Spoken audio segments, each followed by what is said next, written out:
Craig Worth sometimes covered the big stories of the day. He spent most of his 50 years in TV giving us slices of everyday life. Some of those stories are glimpses of long-gone Americana, as things have really changed over Craig's half-century of reporting.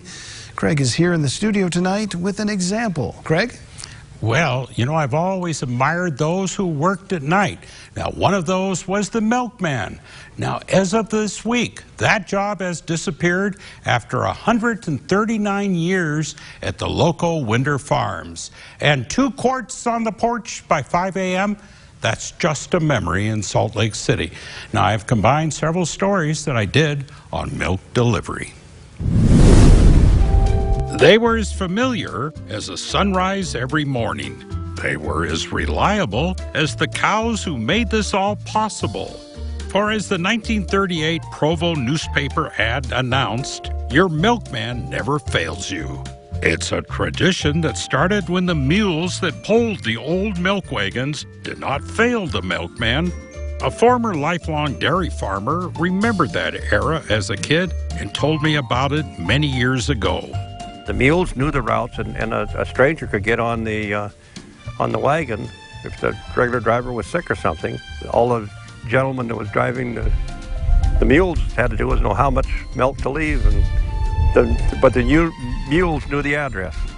So this was all a wonderful part of the morning, you and the milkman. Indeed, the milkman was your best pal, for they did swell stuff. One frightened off a morning burglar. And in 1951, they even carried first aid kits in Salt Lake City in case you woke up with a splinter. It was a great system. The milkman left the milk, you left the money. Oh, there was the Ogden family that had their money stolen before the milkman got it. They left a note on keeping the robber from finding the new money. Find the dollar under the rug. Not sure that would work.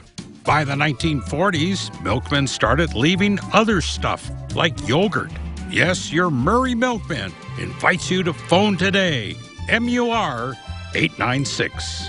But the 7-day-a-week service was already coming to an end. In 1941, most ended Sunday delivery. And even in 1950, they wondered, was this the end?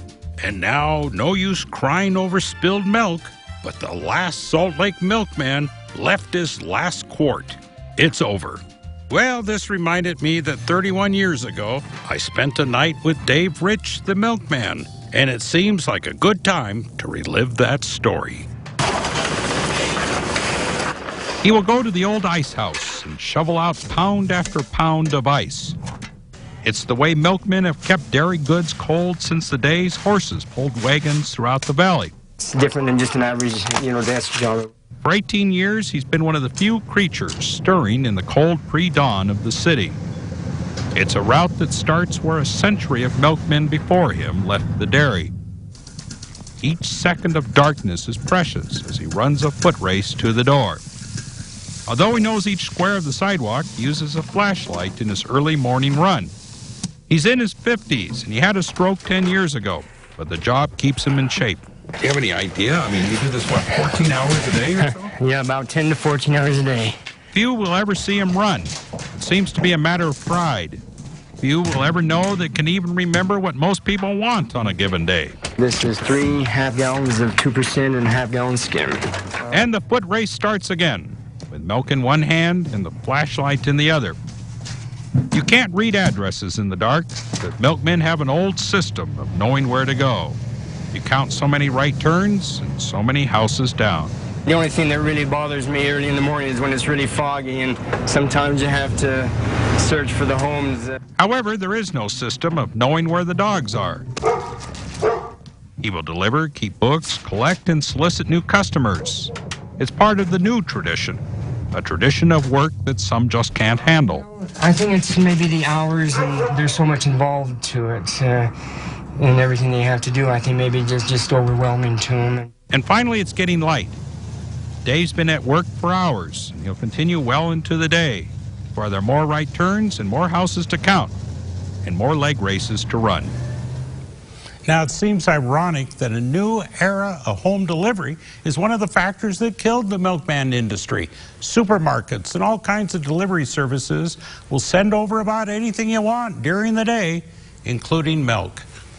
It's just hard to believe. No more milkmen in Utah. We think of deliveries like that as a luxury, but back in the day, it was kind of a necessity, right?